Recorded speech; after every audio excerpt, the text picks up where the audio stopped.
Given your unconventional thought process, I wonder what you think are the three most surprising developments in the industry over the next 3 to 5 years. You mean like three outrageous predictions? Make it outrageous if you can. Okay, yeah, well, definitely. I don't know if they're outrageous, but number one, the industry is going to mutualize. Okay, and a lot of the, it's like, okay, so Jerry Yang, he's at Stanford, it's 1995, he goes to Pac Bell, and he says, hey, you guys are in the yellow page business. I've got this technology, I'm calling it Yahoo. Okay, and what you do is you run a search, and we have a logarithm, and you'll be able to like pick up websites and stuff like that. And the Pac Bell guys laugh at him and say, hey, get out of our office. We got this franchise called the Yellow Pages. Okay, what we do is we send a gigantic yellow page book to all of the people, and then they look up these things. We don't need you. Why don't you leave? Okay, that was a good idea.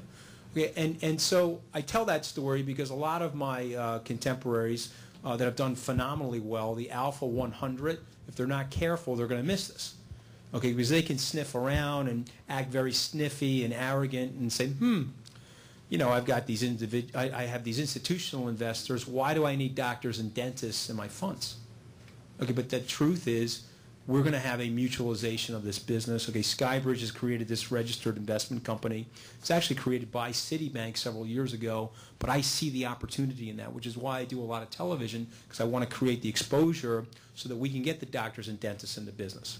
Okay, and that's coming, and the people that are still into copper wire and now wireless are going to miss that. Okay, I just really believe that. Okay, the second prediction that I will make is that the industry is going to triple, not double, but it's going to triple. It's going to be gigantically much bigger than anybody actually thinks. And I'm going to tell you why. Okay, the main reason is that when you look at an actuarial table, if you are New York State Employee Retirement System, they went from an 8% return to 7.5% on the actuarial chart. Where are they going next, guys? They're going to 7. Okay, they know the right number is 6, but they just can't bring themselves to get the 6 because the unfunded liabilities are too high. Okay, it'll crush the state. But when you sit there, and no matter how you spin the Rubik's Cube, you can't get to a 7, 8, 9, 10% return. Okay, there's a way to do it, but the country's not ready for that. It's about creating the right governmental policies to unleash innovation and capital growth. Okay, but we're not there right now, so you're going from 8 to 6, and when you're going from 8 to 6 and you're sitting as an investment officer somewhere, you're going into the hedge fund business. You're pushing capital at the hedge fund business because you're looking at the structures and the devices that hedge fund managers can use, and you're saying he's going to get me, she's going to get me the 5, 6, 7% return, and as a unit of incremental risk, I'm going to be taking less risk. Okay, so I think the business, people say the business is bad, it's going to contract, money short-term in June came out of the business, fund-to-funds are terrible. I think the business is going to triple. Okay. Third observation, okay, and this is again a prediction, so hopefully you won't hold me to it. Okay, I do believe that Wall Street is in the process of reinventing itself. Okay, it's smaller now as a proportion of the S&P 500. The slapping, the beating, the brutalizing, the mistakes that were made, okay, all of the stuff that you want to put into the soup. And I'm not here to be an apologist for Wall Street. I think there's been a group of disastrous people on Wall Street that have done disastrous things. I'll be the first one to say it. But we've got to get through it now as a group of people. We have to heal. Okay, and I believe Wall Street is in the process of reinventing itself and will come back bigger, better, and stronger than most conventional theorists think. I think I have time. One more question or I'm done? One more question? I have time for one more question. Yes, sir. You talk to fund managers about their investment edge. Yeah. About their investment edge. And you've been doing this increasingly. You develop greater wisdom over time.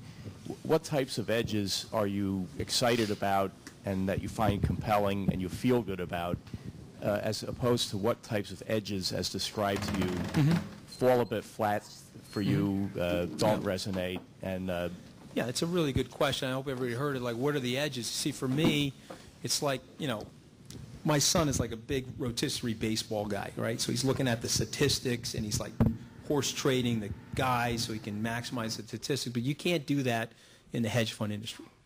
Like, I can look at 20 guys, men or women, and I can look at their performance, and I can look at their pedigree, and I can tell, okay, and I'm going to get it wrong too, by the way. I'm not saying, you're hoping you'll get it more right than wrong, but there's an X factor that you got to look for, okay? And for me, the X factor is two things, okay? It's fallibility and adaptability. When I meet the person that says, I know all the answers, I can split the atom, I can land the rocket on the moon right into the crater that I said I was going to put it in, and by the way, I know all the answers.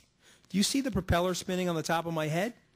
The 10,000-year flood happens only every 10,000 years. But you know what? 10,000-year flood on Wall Street happens every 5 years. Okay, so the person that has the X factor of fallibility, I'm going to make a lot of mistakes, and adaptability, when I make these mistakes, I'm going to adjust my game. When the facts change, I am willing to make changes. That's the X factor. That's the separating thing. It is the end of the session. I'm not allowed to talk anymore, but I'm here if you need to ask me questions, and I appreciate you being here and listening to me. Thank you so much.